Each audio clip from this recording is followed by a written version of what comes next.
Hello, कैसे हो आप सब? होप आप सबका अकाउंट्स का पेपर बहुत ही बढ़िया गया होगा।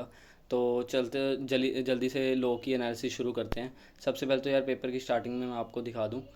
पेपर में कुछ ऐसा आपको पेपर आएगा। और अकाउंट्स के पेपर में कुछ लोगों ने मतलब कुछ बच्चों ने गलतियां की है, ये चीज़ फिल नहीं करके आए। तो इसकी टेंशन मत लो, इसको फिल भी नहीं करना होता, वो खुद कर लेते हैं। हमको फिल करने की कोई ज़रूरत नहीं है। बस एक OMR अच्छे से फिल करके आया करो, क्योंकि इस बार किसी ने गलती की है तो मैं बता रहा हूँ। तो सबसे पहले तो बात करते हैं यार क्वेश्चन 1 की। क्वेश्चन 1 में इस बंदे को मिले, जैसे क्वेश्चन 1 हमको पता है हमारा 20 मार्क्स का होता है। क्वेश्चन 1 में इसको मिले हैं 11 मार्क्स 20 में से। और जो पहला सब पार्ट है उसमें उसको मिले 4 मार्क्स। ये 4 मार्क्स का अलॉटमेंट मैं आपको दिखा देता हूँ कि हमारा इंस्टीट्यूट 4 मार्क्स कैसे अलॉट किए हैं इसने। सबसे पहले तो यार प्रोविज़न की लेंथ देख लो, इसने कितनी लिखी है। यहाँ पे प्रोविज़न थोड़ी बड़ी थी, थोड़ी बड़ी लिखनी थी, मतलब क्वेश्चन की रिक्वायरमेंट थी, तो इसने थोड़ी बड़ी लिखी है। ये देखो प्रोविज़न की लेंथ। इसको कितने मार्क्स मिले हैं? 1 मार्क्स यहाँ स्टेप 1, 2 मार्क्स यहाँ स्टेप 2। जो इसने ये पॉइंट लिखे ना, इसको मार्क्स मिले हैं। मतलब आप कुछ भी अपने पेपर में पॉइंटर में लिख के आते हो तो उसके अच्छे खासे मार्क्स अलॉट होते हैं, क्योंकि पॉइंटर में इंस्टीट्यूट हमारा ज़्यादा प्रेफर करता है आंसर को, रेदर देन कि हम एक पैराग्राफ में लिख रहे हैं। तो देखो प्रोविज़न में इसको 3 मार्क्स मिल गए। उसके बाद अगले पेज पे देख लो आप। फैक्ट इसने यहाँ से स्टार्ट किया, लास्ट पेज से स्टार्ट किया, और इसने बहुत छोटा फैक्ट लिखा। वैसे जनरली फैक्ट के मार्क्स होते नहीं हैं, इसको मिले भी नहीं हैं। और उसके बाद कंक्लूजन के इसको मार्क्स मिले हैं। देखो इसने ना कंक्लूजन बहुत ज़्यादा बड़ा लिखा है। इतना वैसे कंक्लूजन की डिमांड होती नहीं है पेपर वाइज, बट इसने लिखा है फिर भी।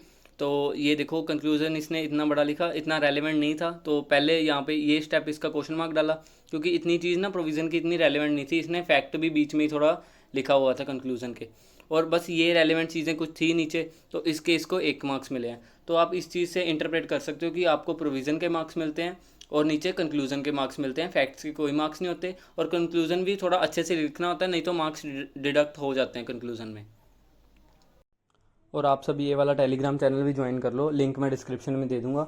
सुबह पेपर के एग्जाम वाले दिन के सुबह मैं आप इसमें कुछ चार्ट सेंड करूंगा जो आपको ना क्विक रिवीजन में हेल्प करेंगे। हैंड रिटन चार्ट्स हैं, और उससे आपको पता लग जाएगा कि आपकी कितनी तैयारी होगी, कितनी रिवीजन होगी, और एक स्टेप में तैयारी हो जाएगी आपकी सारी।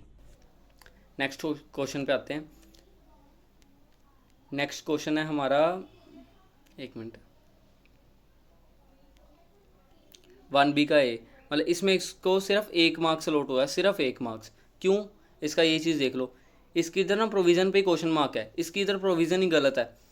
समझ रहे हो? इसकी प्रोविज़न गलत है, इसको सिर्फ 1 मार्क्स मिला, सिर्फ 1 मार्क्स।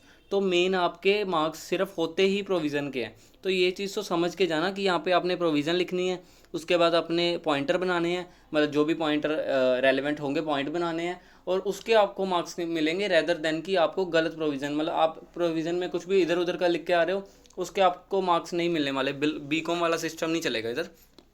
उसके बाद फैक्ट्स देख लो, इतना बड़ा लिखा, कोई ICI ने कुछ नहीं देखा, क्योंकि फैक्ट्स के मार्क्स होते ही नहीं है एग्जाम में। उसके बाद इसका सिर्फ एक कंक्लूजन ठीक था, इसने प्रोविज़न गलत लिखी, फैक्ट्स का कोई मार्क्स होता ही नहीं है, तो इसको कंक्लूजन का बस 1 मार्क्स मिला। इधर आपको इतना पता लग गया होगा कि स्टेप मार्किंग भी होती है एग्जाम में, सिर्फ कंक्लूजन के मार्क्स में मिलते हैं और सिर्फ प्रोविज़न के मार्क्स में मिलते हैं, और हाईयर वेटेज प्रोविज़न की होती है रेदर देन की कंक्लूजन की। अगर आप सोच रहे हो अभी मैं जाऊंगा कंक्लूजन लिखूंगा तो उसके आपको मार्क्स इतने नहीं मिलेंगे जितने कि आपको प्रोविज़न लिखने के मिलेंगे। बट अगर आप सोच रहे हो मैं फैक्ट नहीं लिखूंगा क्योंकि उसके मार्क्स नहीं होते, तो ये भी गलत है। फैक्ट आपको लिखने पड़ेंगे, क्योंकि उसको लिखने के मार्क्स नहीं होते, पर उसको ना लिखने के मार्क्स डिडक्ट ज़रूर होते हैं। उसके बाद थर्ड पार्ट पे चलते हैं। क्वेश्चन 1 के थर्ड पार्ट में इसको देखो 6 मार्क्स मिले हैं।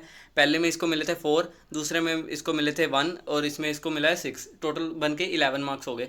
20 में से इसको 11 मार्क्स मिले हैं। यहाँ पे देखो इसको 6 कैसे मिले भाई? प्रोविज़न, पहले तो प्रोविज़न देख लो। प्रोविज़न इसने लिखी, वेट अ मिनट, ओके, इसने पॉइंटर के, इसको प्रोविज़न के पॉइंटर के मार्क्स मिले हैं। प्रोविज़न के ये पॉइंट देख लो, एग्जैक्ट पॉइंट इसने अच्छे खासे लिखे बुक वाले, मतलब थोड़ा खुद का ओवर चेंज किया, और मार्क्स इसको पॉइंटर के मिले। मतलब इससे आप यार इंटरप्रेट आसानी से कर सकते हो कि पॉइंटर के मार्क्स हमको मिलते हैं, रेदर देन कि हम लॉन्ग लॉन्ग पैराग्राफ लिख रहे हैं। ये देखो इधर इसने पूरा ऐसे भर भर के पैराग्राफ लिखा। टीचर ने क्या किया, मतलब चेकर ने, मतलब इधर क्रॉस छोड़ा था। मतलब उसको भी पता है यार पॉइंटर के इतने मार्क्स नहीं है जितने कि रेलेवेंट पॉइंट्स के हैं। आप भर भर के पेपर लिख रहे हो पैराग्राफ में, उसका फ़ायदा इतना नहीं है जितना कि पॉइंट्स का फ़ायदा है। दूसरे क्वेश्चन में इसको 17 मार्क्स मिले हैं, मतलब 20 में से 17, बहुत अच्छे मार्क्स इसने निकाले हैं। देखो ये ऐसा क्वेश्चन है जो इसको अच्छे से आता था, इसको भी पता है। तो आप ऐसा क्वेश्चन जो आपको अच्छे से आता है ना, वो आप स्टार्टिंग में पहले स्टार्ट कर सकते हो, रेदर देन कि आप लाइन वाइज जा रहे हो, क्योंकि एग्जामिनर पे भी एक अच्छा इफेक्ट पड़ता है उस चीज़ का। इस पे देख लो प्रोविज़न, प्रोविज़न देख लो कितनी बड़ी है इसकी। प्रोविज़न बहुत सही लिखी है इसने। यहाँ से इसका फैक्ट स्टार्ट हो रहा है, अच्छा यहाँ से फैक्ट स्टार्ट हो रहा है, यहाँ तक इसकी प्रोविज़न है पूरे एक पेज की। ये देख लो पॉइंटर में लिखी है, हर एक पॉइंट पे टिक लगाया हुआ आईसीएआई ने, हर एक पॉइंट के इसको प्रोविज़न के ही, मतलब इस क्वेश्चन के पूरे पूरे 7 मार्क्स मिले हैं। और कंक्लूजन की लेंथ देख लो आपने। वैसे यार ये बंदा ना कंक्लूजन बहुत ज़्यादा बड़ा बड़ा लिख रहा है, इतना ज़्यादा बड़ा लिखने की भी ज़रूरत नहीं होती, बट आप लिख सकते हो थोड़ा, मतलब इतना लिख दो, ये कुछ ज़्यादा ही बड़ा हो जाता है, बट हर स्टेप के इसको मार्क्स तो मिल ही रहे हैं। तो आप हर एक चीज़ कर सकते हो, ऐसे प्रेफर कर सकते हो लिखना अपना। प्रोविज़न अच्छी खासी लिखो, हर एक प्रोविज़न पॉइंट्स में लिखो, उसके आपको मार्क्स मिलेंगे, और अपना कंक्लूजन भी हो सके तो पॉइंटर में लिखो। तो बस यार इधर से आपको यही इंटरप्रेट करने को मिलता है कि कैसे हमने लिखना है और कैसे हमको मार्क्स आईसीआई अलॉट करता है। और आपको इतनी चीज़ पता लगी कि प्रोविज़न गलत लिखने के मार्क्स अलॉट नहीं करता आईसीआई। और आपने ये चीज़ देखी, इसने प्रोविज़न में कहीं भी सेक्शन नंबर नहीं लिखा, मतलब बहुत कम है। यहाँ पे जैसे इसने सेक्शन 120 यहाँ पे सिर्फ लिखा है। पिछले क्वेश्चंस में देखे तो इसने सेक्शन नंबर बहुत कम लिखा है, बहुत। वेट अ मिनट, मैं चेक करके देखूँ। देख लो सेक्शन नंबर इधर नहीं है, आल्सो सेक्शन 10, मतलब सेक्शन है बट इतने ज़्यादा नहीं है। फिर भी जहाँ इसमें सेक्शन नहीं आते तो ये अवॉइड कर रहा है सेक्शन लिखना, क्योंकि सेक्शन गलत लिखने के पूरे पूरा क्वेश्चन ही कट। एक मिनट यार, मैं ना एक चीज़ नोटिस कर रहा हूँ यहाँ पे, एक ना इसका क्वेश्चन पूरा गलत किया था इन्होंने। ये ना इसका प्रोविज़न इसने पूरा क्वेश्चन मार्क लगाया था, ये इसलिए भी लगाया हो सकता है क्योंकि यहाँ पे इसने ना सेक्शन नंबर कोट किया है।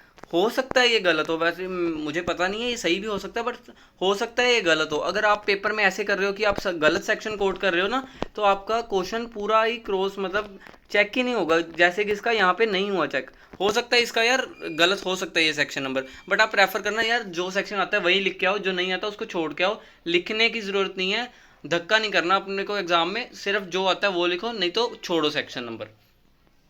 बस इन चीज़ों का आपने ध्यान रखना है। एग्ज़ाम की मतलब वेटेज, मतलब आपको अलॉटमेंट पता लग गई है आईसीआई कैसे अलॉट करता है, तो इस हिसाब से अपना पेपर अटैम्प्ट करके आना अपने एग्ज़ाम में।